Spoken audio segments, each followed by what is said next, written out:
Lëndrimi dhe Dolce futen së bashku në zonën e dushit, gjë që menjëherë shkakton një lloj kurreshtieje në shtëpi.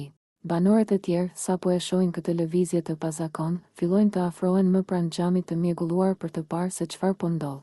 Dushi është i mbushur me avull dhe atmosfera bëhet e çuditshme, plot energji dhe zhurmë. Dolce, si zakonisht me humorin dhe dramat e saj, fillon të bëjë show.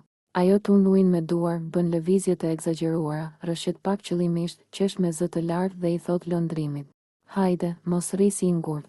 Këtu ka vend për qejf, jo seriozitet."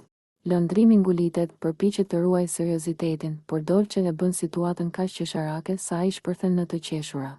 Banorët jashtë fillojnë të komentojnë me zë të lartë. Benita thot duke qeshur: "Dolce është tmerrësisht energjike sot, nuk ka asnjë limit." Alba tund kokën e buzëqesh.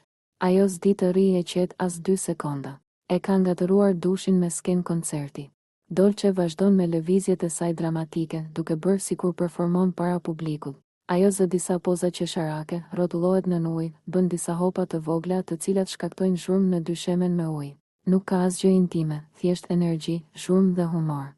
Lëndrimi kap kokën me duar, i hutuar dhe i humbur mes gjithë asaj shfaqjeje. "Dolce, po më lodh me ritmin tënd. S'po arrit të të ndjek dot," i thot duke qeshur. Ajo qesh dhe e spërkat me ujë. "Hajde, mos u anko. Jepi pak jetë, lëndrim. Shtëpia duhet gjallëruar." Disa banor fillojnë t'i thërasin nga jashtë.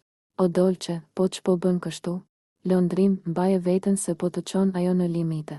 Atmosfera bëhet hareshme, e mbushur me të qeshura, komente e rrëmuj. Dolce ka krijuar një moment kaotik dhe qesharak, duke bërë që e gjithë shtëpia të flasë për ta. Ndërsa lëndrimi, i kapur mes entuziazmit të saj, duket sikur mezi e përballon energjinë shpërthyese të Dolces, duke mbetur herë i shokuar, herë duke qeshur me lodh.